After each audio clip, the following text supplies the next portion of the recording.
boom, boom, boom. You are now tuning in with the Underappreciated Podcast hosted by yours truly, Garments. And today, I had to pull up at my homie's crib today. You know what I'm saying? You might know him as Skinny Lenny or the Black Axel Rose or Strum God or, I don't know, just one of the best guitar players, musicians that I know in real lifetime. This is my real friend, and he invited me to his crib, man. I appreciate the invite, brother. Xeryus. I appreciate you coming through, man. What's going on, Vibes, champ? Man, we out here, man. You know what I'm saying? Long way. A lot of Yeah. tours and a lot of things have happened in between that time. It's been a lot of things, and I love the whole process, the journey of everything. It's been beautiful. It has shaped myself, my character, my music. Man, it's been beautiful, you know what I'm saying? Hell yeah, Every man. day's a new song, you know? Yeah, every day's a new song. Yeah, that's the sound bite right there. Every day's a new song. So let's now that we here in your humble abode, appreciate the invite, you know what I'm saying? I just wanted to let you know, like, you a good friend to me, man. And you always been from the gate. brother. The day that I met you, it's always been 100. No matter what celebrity or whoever we working with at the time.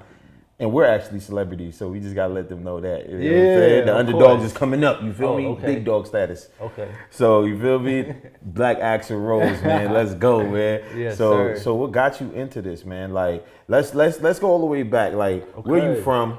You know what I'm saying? Where you were born at, how you was raised, what got you into music, period? You got me in music. I was born in Fort Lauderdale, Florida. I was raised by my grandparents and my aunt and her husband, my uncle, and pretty much I got into music when I was 8 years old. Was just playing in like a little music school. They did a little competition. So from like 8 to 12, I did that. Then I moved to Georgia and lived with my aunt and her family. And I picked up other instruments like the snare drum, the piano, the violin. And stuff like that. I didn't know you could play all of those. It's crazy, man. He crazy, man. He different, man. Yeah. He different. He play all the instruments, man. Shout out to R. Les, a.ka. Ryan Leslie, because you see my boy is just like you feel me? Shout out to. Yeah, you already know. So pretty much I was playing music like all my life, like just on the side. I was just had the interest. Just to do it, there wasn't any like musicians like in my family. I just pick it up. So you the only one? Yeah, it's definitely like God like anointed me. He's like, yo, Xeryus, you are going to play music and you're going to use instruments. You knew it was going to be something when your name was Xeryus when you was young. I know, right? He's dead right? serious. My boy Xeryus was born. You feel me? Like, he didn't even use the S. He was like, this is beyond y'all understanding, because my boy is definitely an alien. He's not from here. You feel me? Just like my boy Quincy was saying. You know what I'm saying? Real alien lifestyle. You feel me? Shout out to Quincy too, bro. You feel me? QB Quincy Brown. If y'all know my boy, But yeah, man, so from that, after all those instruments, what made you lean more to the guitar, even though you were able to play all those different instruments? Oh man, like the guitar was just like something really special. Just like the way that it sound, the way that it feel, it just like, I just gravitated to it. I went through so many like just life journeys just with my guitar. My guitar like pretty much like, if my job, if I had like part-time jobs in college and stuff like that, like, my guitar helped like, give me food, like put food on the table and stuff like that. So I like grew like just a bond with it, like, Right, it's like your son. It's like a child. It's a part of me, you know what I'm saying? Oh, it's like a whole different part. It's a body part. It's like literally like an extension, because I mean, I've been playing since I was 8 years old, and I'm 33 now, so crazy it's blessing. It's just, it's a blessing to still have that passion to, keep doing it for that long, you know what I'm saying, too, and stuff. So yeah. That's hard, man. That's Yeah, hard. Because I always wish I could play it, but my hand be getting rigor mortis. I be trying to. Guitar Hero, I be going crazy too on the Guitar Hero. And then my whole shit be my pinky. There's no way I can advance. But yeah, and I get that because like with the guitar, man, it's like you have to keep repetition to get that dexterity. But I mean, you could do it for real. Nah, well, y'all might have to stay tuned for episode 2.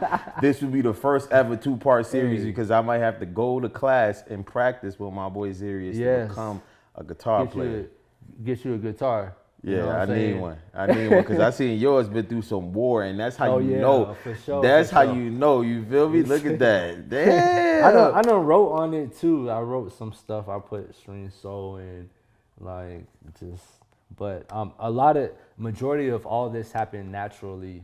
I can't tell you. You probably rubbed on like my shirt. Like I move a lot. And then touring guitar. And all of that stuff. Well, not even touring. This happened before. So yeah, this is just from years. I got this in 2008, brand new. So this just been with me for like so many years. This guitar, her name is Mommy. Shout out to Kirash. Oh, so she got a name. Yeah, I was on his show and they named it Mommy. Fire. Shout out to Kirash, man. Yeah, that's my brother. Homie, man. Yeah. That's family. Yeah, man, that's tough. Yeah, and that been through a lot. I mean, I seen you do a lot of cool shit. Right, you feel me? Like, right. From being your friend and then seeing you be with my brother Eric Bellinger. You already know, man. Of course. Shout out to the GOAT, yeah, Eric Bellinger. Shout out to Eric Bellinger. And going on tour with you, that was like one of the best times. That was fire, man. Yeah, that was like real fun. That was my first tour I ever went to. Shout out to him for like believing in me, to take me, because and that was like a whole experience right there too. Because I gotta tell you, I went from playing in front of my computer because I'm a producer, songwriter more, and to like just playing in front of hundreds and thousands of people every night. You know what I'm saying? So I had to like prepare myself to like hold my guitar because I wasn't like standing and playing, So I had to practice. So what I did, I was in this house with like hella roommates. You know what I'm saying? I remember them days. Ain't nothing wrong with them days. Yeah, I was in my bedroom, like say this whole wall was cabinets. It was cool. So I could open it up. So my bed was right here. So I'll use it as like a runway. You know what I'm saying? To help my balance. And I would be like falling all over. It was crazy. And so what I would do is I'll open up the cabinets like that and I'll walk up. And then I'll like go in and I'll like stoop down, like do like a squat and then stand back up to like get my balance, to work on my balance. It was crazy, yeah. And you was doing that with carrying the guitar at the same time? Eric hit me up like 2 months before we went like on tour in December. And so I used the first like 2 months to like do that. And I had like a TV on the wall, so I'll turn off the TV so I can see my reflection. It wasn't like a full, like a mirror. Yeah, but it was just enough for you to see the silhouette of you, even if you had to. But when I first started doing that, I was falling over everywhere because I couldn't. I was working on my balance. While you're playing, that's like using your brain while you're playing and walking and doing all that stuff. It's like if I could stoop down, and play, so it just and then still be on tune and be in key. Yeah, that's crazy. yeah. So like they not understanding. That's like that's like chewing gum and and playing basketball and try not to bite your fucking tongue. Yeah, because I want it to be like if somebody gonna give me a chance, and, I'm gonna give it my all. Right. And I want to look a certain way, too. I don't want to just stand there and play. I want to move. I want to move and be into it. You know what I'm saying? So, I thought I could just do that. In my mind, I'm not. You're like, as soon as I jump in, I could just, like, I'm about to go crazy. Watch this. I could do all. Nah, I got it. Because you had to learn all the music too. Yeah. So it's like it's strength and then learning the music and stuff like that. And so learning the music, but my main focus, like before I got to Eric, I was like, I don't even want to say panicking, but I'm like, man, I need to learn how to like at least walk and play, or get comfortable with standing and playing my guitar, because I've just been all these Producing years. records, just producing big records and stuff. And now I'm about to go on tour, and I'm like, yo, I need my life to change. Right. I need to do this, like, you know what I'm saying? So like I utilized what I had, like, I didn't have much, like, and I was I just quit my job at the time. Yeah, I'm putting it all on the line. It was crazy. I had quit my job. I was working at Hertz car rental. and yeah, man, like I did what I had to do, and it worked. It was crazy. Like I was just thinking of stuff, like for me to like open up my cabinets and then walk in between and then stoop down and then stand back up, and then so it's like obstacles. What I was creating obstacles obstacles in my bedroom. What could go wrong? To strengthen, like, for me to even be in a small, like, closed area, because and be able to stoop down. Like I'm almost like if I have a stage, I have enough room, but I want to be able to like, do like some moves in one place too. You know what I'm saying? That's what's going to look good. It's not going to look good if I spin and I'm spinning. Random. I do one spin and I'm flying across the room with one spin. I need to be able to spin in one place. Yeah. So it built that, like, the balance, you know what I'm saying? And yeah, like what you said, using your brain and playing. No, it's crazy to be walking and doing all that stuff. I've been seeing you doing, because I'm like, yo, there's so much room for error in that. That's what a lot of people don't know. I mean, there's a lot of guitar players and people and musicians that's going to listen to this and watch this podcast. Yeah. And just even being able to understand that, the level of, skill it takes to be able to perform on that level. Yeah, if you want to, it just depends on like what a person want to look like. Right. Because you don't want to be doing something. When you focus, when you focusing, your face looks different when you're focusing. Oh yeah, true. Unless when you're in the zone. When you autopilot, it's like, I'm not, this is like riding a bike. See? But when you first try to ride a bike, it's like, right. It looks kind of crazy. Yeah. Like, when you're first trying to ride. And like how comfortable you're sitting, how cool you. Yeah. I want to be able to look like that while I'm playing. You know what I'm saying? And be doing some like wild shit, like some, so yeah. So who's your inspiration as far as let's say we gonna go deep. I'm going deep right here, man. We gonna go blues. Who is your inspiration for the blues? Who is your favorite blues musician? Man, I want to say Jimi Hendrix. He would you already know, Jimi Hendrix.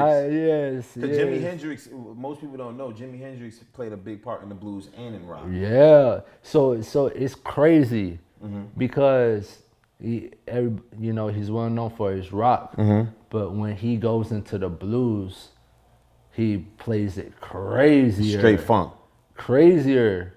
You know what I'm saying? Because that's like the root he came from, So when he went on tour with like Little Richard and all these other like bigger people, names, different names, you know what I'm saying, that has that sound, he learned from a lot of guitar players too, you know what I'm saying?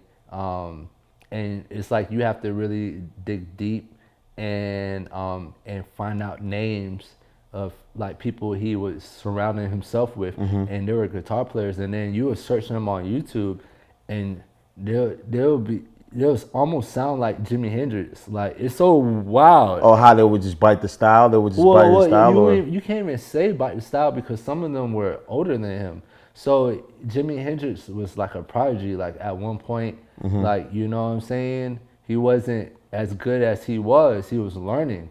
You know what I'm saying? So he would just be copying that style later on. I don't even want to say like you think, just inspiration? But he like really put in the work.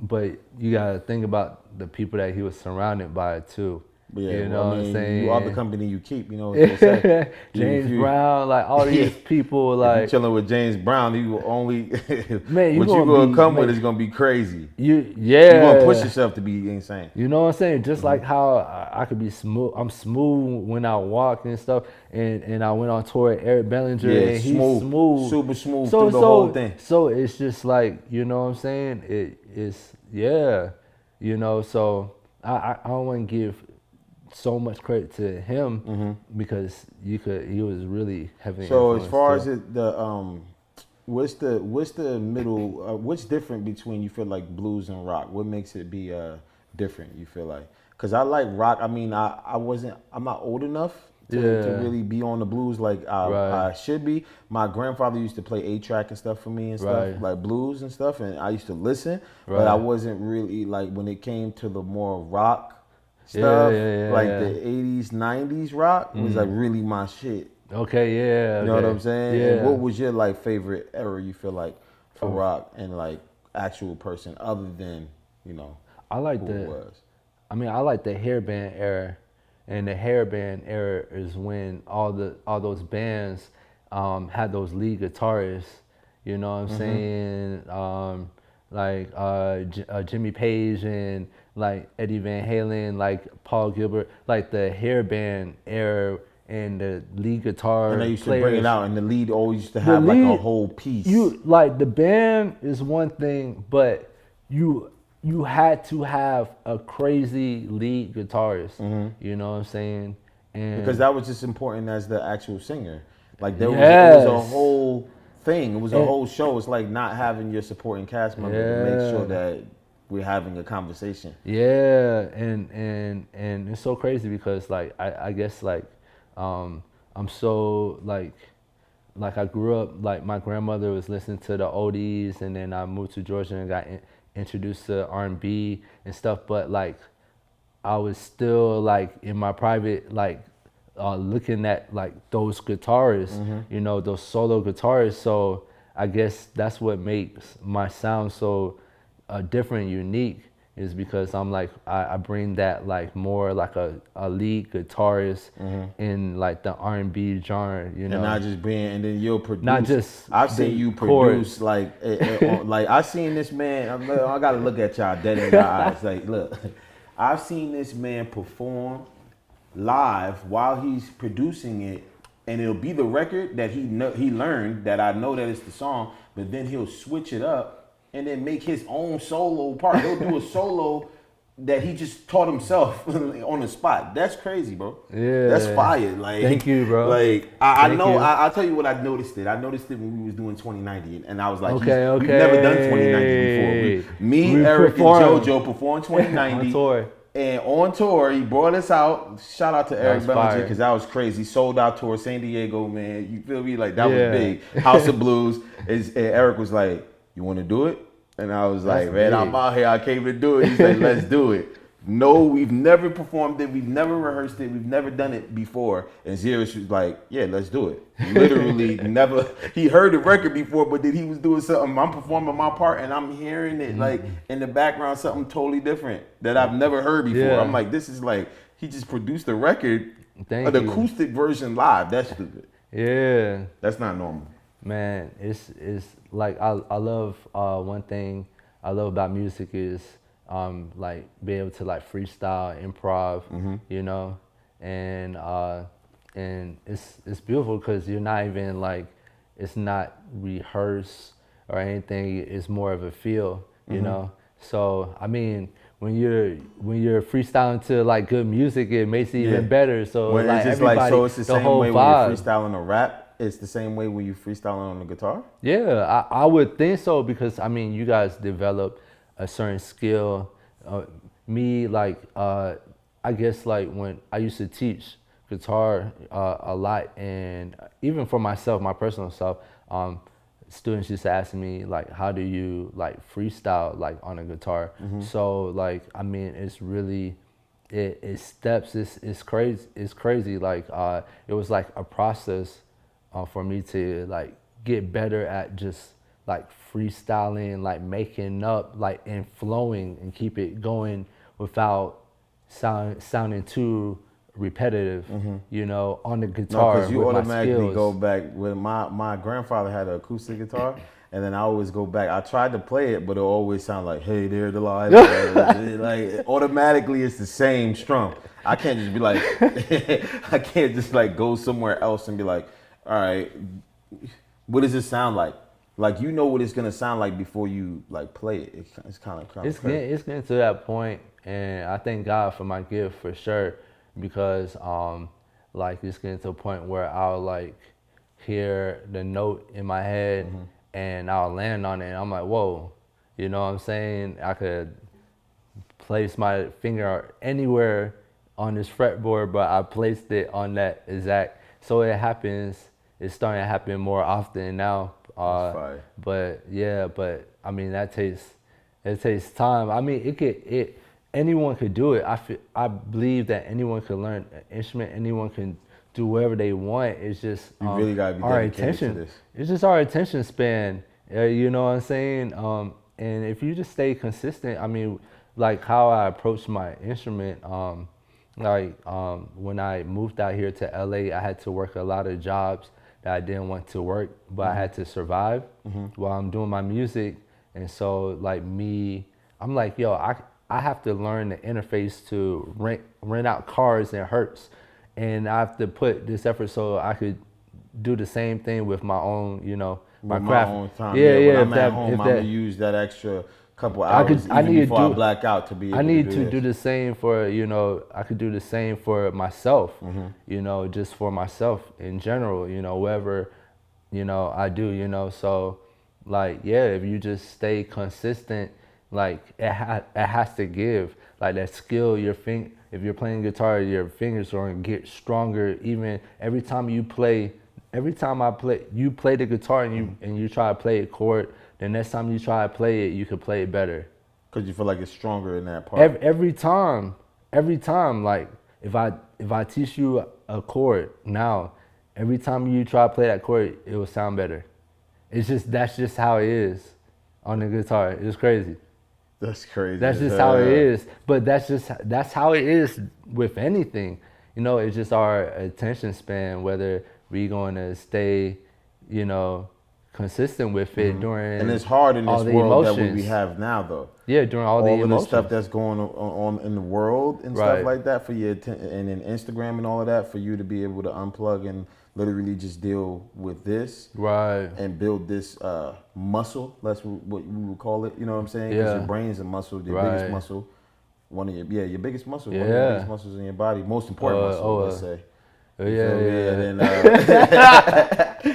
then like playing instruments and doing all of that stuff at the same time, which is crazy to be able to have that balance. You know what I'm saying? When all of this stuff is in your face, and then you using Instagram. I seen you surfacing more on Instagram, showing more. You know, like this is an art. That's why I believe this is a very important art that a lot of the times get left out because people like to use, I guess, beat machines and do all of this stuff when really the live is the best sounding stuff. And thank God, I mean, they've already tried to replace they replaced the drums, like, you know what I'm saying? They try to replace the guitar, but you know, you can't get that feel. You're not gonna get that sound. You know what I'm saying? And you know, it was a struggle for me. Troy Taylor, I met Troy Taylor through my bro John S.K. McGee, and I was in Savannah State, and I wasn't even telling my friends. I was driving from Savannah all the way to Atlanta to like a studio house, like on the weekend sometimes, to just practice producing. And Troy Taylor was teaching me how to songwrite with my guitar and stuff like that, and it was just That's crazy. It was just crazy. Troy Taylor's a legend. To give me let's give them some more. I'm gonna give them. Let's talk about the people that you work with. You know what I'm saying? Right. And the awards and accolades my Oh, boy yeah, got. yeah. You know what I'm saying? Because he's not normal. He got awards and accolades and all of that. Yeah. He's a very humble guy. But let's talk about some of the guys you work with and some of the females you work with as well. Oh yeah, for sure.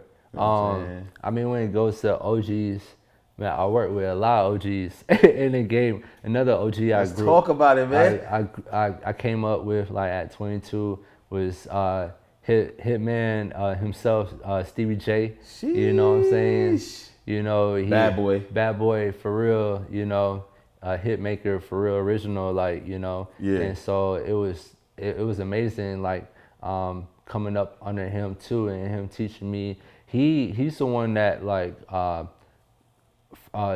me how to like really play with a band and having like a track, like we play with like a track, like a show track. Yeah. You know what I'm saying? And it's so fire because all those different musicians that was in that little band that he formed, they played with Justin Bieber, all these big names. Is crazy. You know how they handpicked us like that at that young age, you know. But it was almost like I was doing that for a little bit, and then he separated me from that group, and he would just bring me, and it was just me and him, and I was like, you know, wondering. Yeah, you saw something. Well, what's up? And so we were just working on production.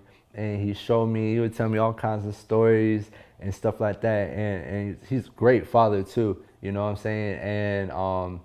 And because he would like, if his children came, he would just leave. And I'd be like, you know, so he, you know, so I had to just make sure, you know, I say that. And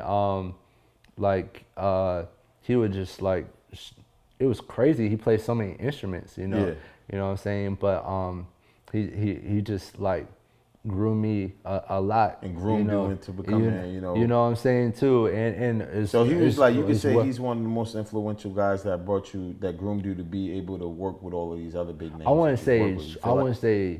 say it's Troy Taylor. It's between like it's a team. It's a team effort. You know what I'm saying, Troy Taylor. I was producing like a little bit on the side when I was in high school, low key. And I played all these instruments, but I didn't take it serious until I met Troy. Right. But he made me really focus on my guitar arrangements, and he told SK to focus on the drums. So we were just like, for some years, we were like a duo, like, you know, and I met all these amazing producers through SK and just my own network too, you know, and stuff. So yeah, like it was just like a whole process. With it, you know. So give us some more, man. More guys, man. Yeah. So talk your shit. This is your chance right now, B. Tell them what it is. I mean, they want to know. I mean, I won like Dove Award with Troy Taylor too. You know, 2019 with Corinne Hathorn, Unstoppable album. I won Contemporary Gospel Album of the Year, and then I had I got like Grammy nominated 3 times, and I worked with legendary OG Ronnie Jerkins, and that was with Justin Bieber. It was on a song called, actually his album Justice. It was nominated twice, and then I had also helped write a song called On It on Jasmine Sullivan album, and so that whole album. My guy saying? Yeah, and so like. Didn't Jazz win? Didn't she win on that? Yeah, she won. She won on that. So yeah. Grammy boys. Yeah, that's a Grammy right there. Yeah, that's a Grammy right there. Yeah, my guy. You know, and Grammy award-winning guitar player. Xeryus. Yeah, and I think, you know, I thank God. Like I've been in studio with Usher. I've worked with like all of like my favorite. But you was a song. You wrote on a song. You was a writer on a song with her. Well, not with him, but I'm talking about with Jasmine. With Jasmine, oh yeah. Like I helped. You helped write with lyrics. No, the guitars. Oh, like I helped with the guitars. You wrote the guitar. You wrote the music. Yeah. I helped with the guitars on Yeah, it. you know me. I'm a rapper, so I'll be always thinking when somebody say write, I'll be like. Yeah. So lyrics? like songwriting, because like the guitar and the piano are like the songwriting instruments.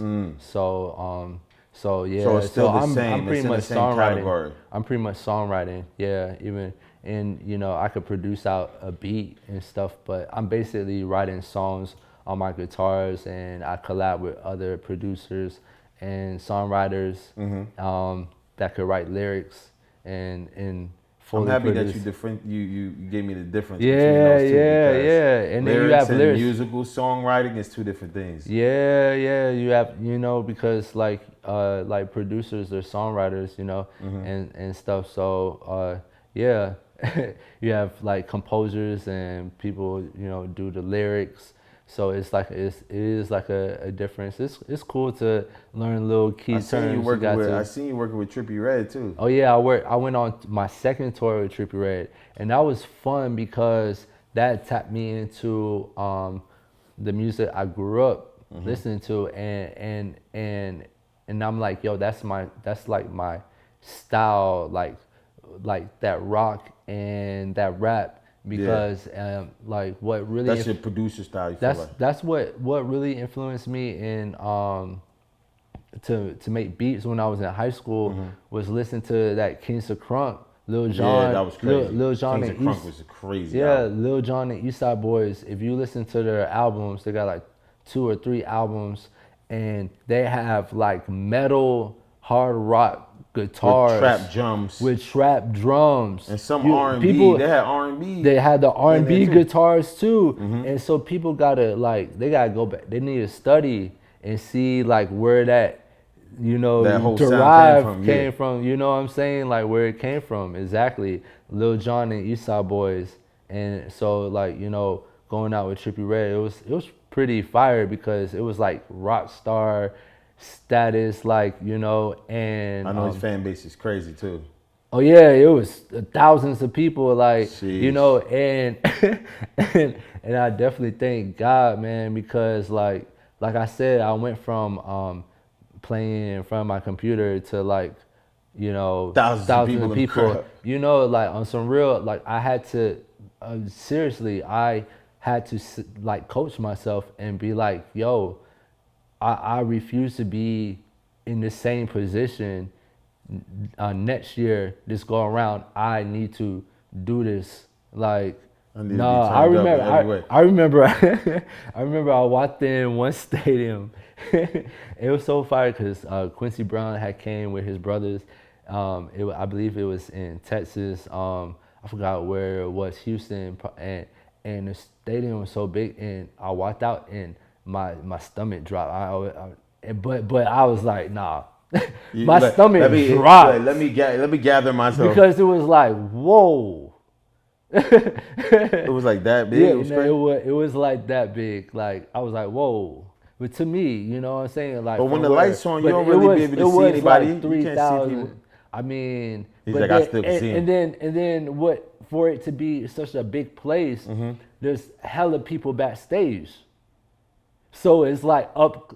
Everybody's listening. Everybody's listening. You're like, this is mad everybody's pressure. Right like, there. Yeah, because it's like it's not like rapping. Like you're the music, so you messing up could be like devastating. It's a lot of people there, so it's just like, man, I tell you, man, like I know I mentioned God, but I definitely believe that God like uses you, and he like, you just gotta go, you just gotta do it, and when you listen, you just do it. Like he'll give you like that sound. He'll give you like the whole vibe. The whole vibe. Yeah, for me to like just. And then what they were doing was so crazy though, because they had to see something in me to just keep, like they were making me do guitar solos, and they were putting me out in the front. You know what I'm saying? Oh, so they was highlighting you. They put me out in the front. I'm jamming out, rocking out with Trippie in the front. You know what I'm saying? Like doing a guitar solo, and so it made the show so much iller. Yeah, and shout out to Trippie and his whole team, Igor, for inviting me on that tour and stuff, and Tyler, my bro Tyler's he's a sound engineer, and he's the one that connected me with Igor and Trippie, and it was so I appreciate that whole experience, you know what I'm saying? Because it made me, it just, like every time I go on tour, it like unlocks like something. A different part that you because didn't I have. really believe that that's what I really want to do. But Troy Taylor asked me when I was 19, do I want to, do I want that now money, or do I want to be able to pay for my kids' tuition in college? And I'm a struggling college student. You were like, you asking me this right now, but like I'm actually hurting I was right now. like, tuition. But I was hoping tuition was like, I don't know. I thought it was everything. I don't know. I thought it was, and he was like, well, you're going to have to, you're going to have to produce. You're going to have to, produce on the guitar, and it's not performing live. It's more producing. But he told me that, but it's going to be very hard for you.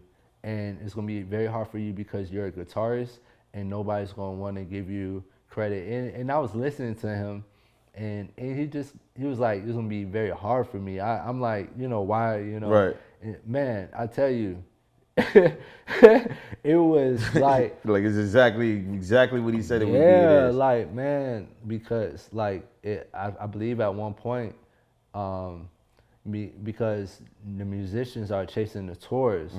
And so for a good minute, it's just, people are telling me I'm like the only guitarist like in these studios going in and out, and some people didn't want to give me like the credit, but I had. Like, meanwhile, you're like adding, and you're giving more to the music. You're like adding. No, it's not even. I don't add. I start. Yeah. Wow. I know how to make like arrangements. I don't even call my guitars loops. Everybody else does loops. I make a real ass songs. I can make a bridge. And what gives me advantage with creating is because I can perform live also. So I can get the feel. I have like just the ear, and it helps me with playing live too, with song structures. Like, what I'm saying, it's almost like I already know where a song is about to go when I'm hearing it for the first time. It's crazy. If you just do it a lot, it just comes like that. You know what I'm saying? Just like with your flowing. Yeah, that's the same thing. Yeah, I It's, can hear it. I know where it's gonna go, and I know what certain rappers are gonna say before they say it. And then the more you do it, it just becomes even better. But I tell you, the shock value is better. when they think you're gonna do something, and then you go a whole nother direction. That's when they're like, woo! And that's what it's about, the wow factor. Yeah. And you learn that, man. I learned that at Hertz, man. Like, it's so crazy. Like, I really, I feel like what made me really good on my instrument and my music is I told myself at these jobs, if I do my best at these jobs and give it my all and do my music, it's going to go to my music. I was just, let me create like that mindset. And I don't want to say like I have to make everything perfect, but I realized that everything I do is a reflection of myself. Right. And so, you know what I'm saying? Like, that's what, and I took these little jobs and I try to learn whatever and then try to translate it to my music. Like, you know what I'm saying? Like, I was a cashier at Kmart at one time in Burbank. I don't know if I can even see my boy being. RIP to Kmart in Burbank. It closed down. I left right on time. Man, they were making me do all kinds of shit. That's crazy. But I learned, I learned how to count money fast. Like, I just learned like different responsibilities. Like at Hertz, I learned how to negotiate. Like, and what I was doing, like at the Bob Hope Airport, that's like an airport where people are coming in as business. Like I was meeting all kinds of big people, and I had worked my way up in that company too, and I learned how to negotiate. I was like upselling people into cars. I was bringing in the company, like we had incentives and you get like points. So it was very competitive with that. I was bringing in like 20. I got real good at it. At first, I wasn't like that. I was working at a job for like 2 years, and right before I like quit and stuff, I was bringing company like 20,000 like a month. On your own. On my own. But there's some people that I was bringing. There's maybe a few people that I was bringing a little bit more. But it was, and I was like, how the fuck are you doing that? Right. And I'm like, you know what I'm saying? How are they getting that number? So it's safe to say that the jobs that you had has been instrumental in your instruments. Yeah. It's just like your perspective. You Right. know what I'm saying? It's your and you know, the way that my journey has been, you know, I was raised by neither of my parents, so I just had to like really learn a lot through trial and error, whether it was relationships, my career, Right. you know what I'm saying? But I tell you, I've always had a best of heart with everything, like, you know what I'm saying? I already know. You know, so it's just like, yeah, like I just had to like I had to really just believe in myself. Like you know, people have that mother that tells them, give their son that confidence, or you know, but I had to learn to look in the mirror and give that to myself, and I thank God for my grandmother too, because she been with me too. But like since I was 18, I've been like trying to figure this out. Yeah. But it You usually know be what like I'm that saying? in your I've 30s. been You gone. usually figure it out. You figure it out in your 30s. The 20s is a trial and error. Your 30s, you in your purpose. You know what I'm saying? Like, what's the best advice you could give to a kid that wants to be one day a Grammy Award winning guitarist and a producer, and like, what would you tell him if he was trying to, you know, pick up the axe and get to strumming? I would say, just be yourself. Don't look at what anyone else got going on. I would say study the greats. Just study the greats and like, you know, perfect your sound and just stay consistent with it. You know what I'm saying? And I say relationships is the key, and just know that relationships, like real, like genuine relationships happens over time. You know what I'm saying? You know, you got to invest in it, and yeah, it's just don't envy anyone. Just have fun with it. Like utilize what you have. Like, you know, find a way. Like there was like one time my computer was broken, and I was in these apartments, and apartments had a computer lab. So I had my interface, and I would bring my interface in my guitar with my guitar pedals, and I tell you, it felt a little embarrassing at first. My You was ego, like, my "There's pride. nobody about to stop this work." I was like, yo, like I had to put my pride down, and no, you know, so it's like, I got work to do. I can't. yeah, you just like the faster that you, like, you know, there's no perfect time. That's one thing I learned too. There's no perfect time. You just gotta do it. Yeah, because when it happens, it's gonna happen regardless. Well, yeah. But what we gonna tell them? It still it's gonna take whatever time. Right. So you just, whatever you want to do that. Like, you know what I'm saying? Yeah. Well, this is what we gonna tell them. We gonna cook in front of y'all right now, because I like to do things different on the Underappreciated podcast. You know what I'm saying? I just needed to let you know here on the behalf of the Underappreciated podcast, you are appreciated, my boy. I appreciate it, my brother. Because you my I guy. appreciate you. It sound good. Yeah, fuck with it. This is hard. Don't overthink yourself. Start going crazy. Woo! It's my favorite instrument. It's tattooed on me.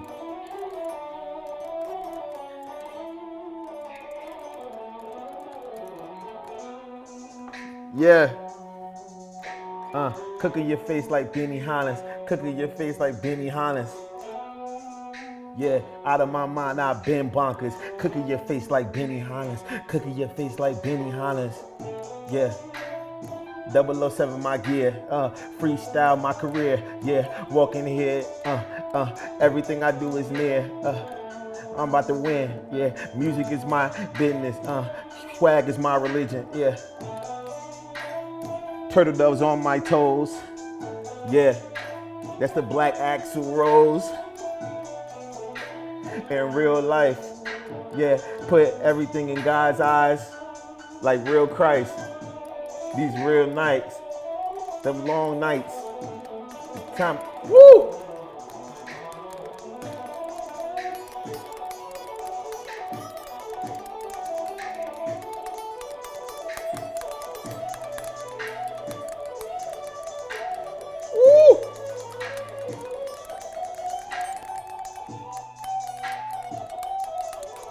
Got an air guitar to this. Woo! So hard. His name is Black Axel fire. Rose. His name is Black Axel Rose. That's a whole new name. Fire, bro. It's fire. Okay, so yeah, so now that we're here and we changed location, I wanted to be able to show the people, you know, the differences between writing lyrics, because I write lyrics and music. You know, I say I'm a songwriter, but there's a totally difference being a musician, actually a person that plays music, and writing music than a songwriter. Yeah, not the lyrics and writing music as a musician. So I kind of want to break down how you do that, and I want to be able to show, you know, not all the sauce. Yeah, just a little bit, you know, the salt off the elbow. Yeah, you know what I'm saying? Yeah. Oh, it's pretty fire, man. Like, since the guitar, this is what I use mainly to write my music. If I'm not using the keyboard or anything like that, but what I would do is I'll record. I'll find like a melody, like just make up some melodies in my head, and then I could do like a 4-bar loop or something like that, and I'll record it, and then I'll build over it. But one thing my OG Troy Taylor taught me is I should you know, layer my recordings and my drums, and start out with the hook where the sound is big. You know, start out with the hook, and then he said that after I get the hook sounding right and I mix everything right, then I'll go and arrange it into a whole song, you know what I'm saying? So I'll like just copy everything and paste everything, and then I'll take out what instrument I want in this one part, or keep this instrument, you know? So here's like a little... Let's hear something, man. Yeah, this is like a little guitar arrangement. I record it. So you record this part first? I already recorded it. Okay. And that's also me saying, yeah. Oh, you added yourself as part of the beat. Yeah, you know, with the microphone. You that's know, hard. It's really important to, like, you know, just be creative, and I really promote that, you know what I'm saying, with someone. So like, you know, so I got the main little, you know, melody, you know, and then I'll add like a little hat to it. And I like to layer, I might layer my hats. So it'll be a little bit more chunky. You know what I'm saying? Like my snare and everything, you know? So I have a little something too. Yeah. That's the bounce right there. I add like a little, you know, the hi-hats to it.